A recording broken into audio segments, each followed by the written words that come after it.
We operate under a persistent collective fantasy. We view the international order as an intact, rational structure, a system governed by treaties, managed by diplomatic boundaries, and protected by the architecture of international law. The Jewish liturgical calendar offers a mechanism to process systemic collapse. Between the 1st and 9th of the Hebrew month of Av, observant Jews enter the 9 days.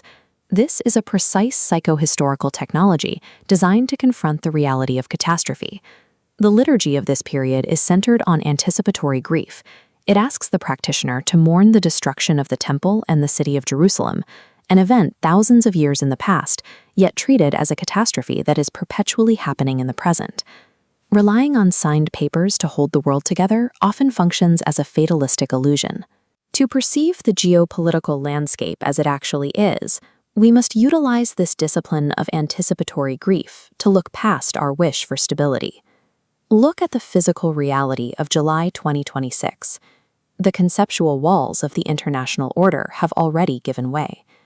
In Gaza, a ceasefire exists on paper, but on the ground, that agreement has been met with 3,795 violations since its inception. In Ukraine, the conflict reaches day 1,604.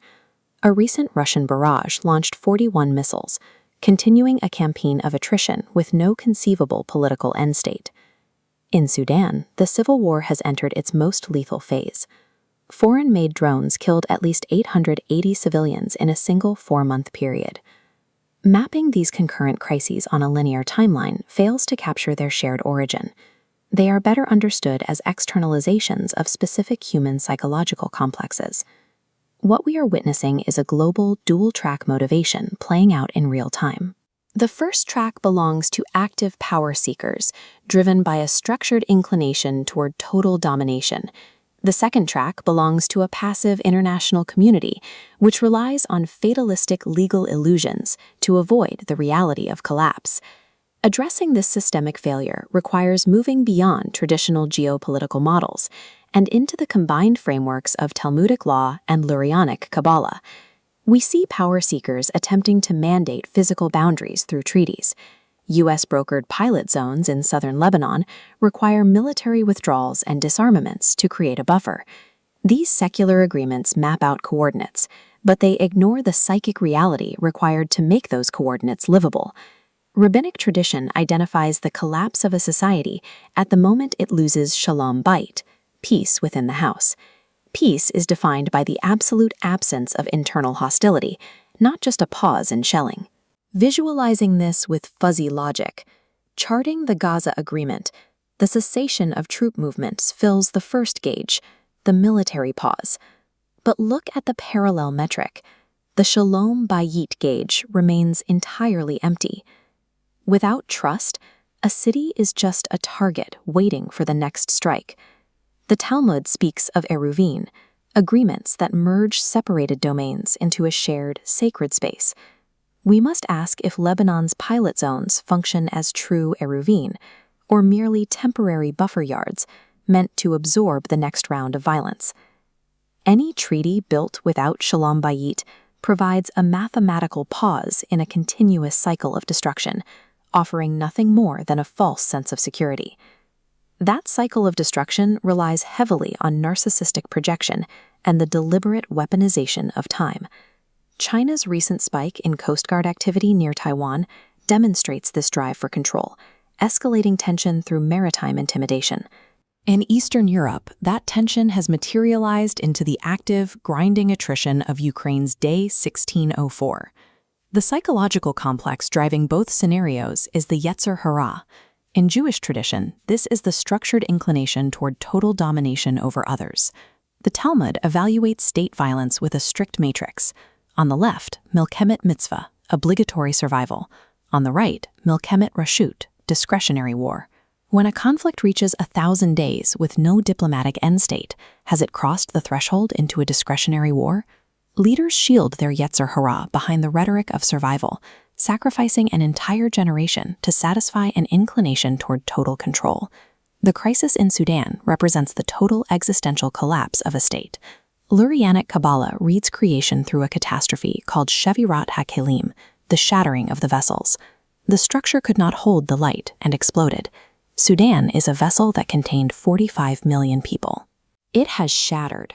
The Rapid Support Forces and the Sudanese Armed Forces are the jagged shards of that broken container, each violently claiming to be the whole.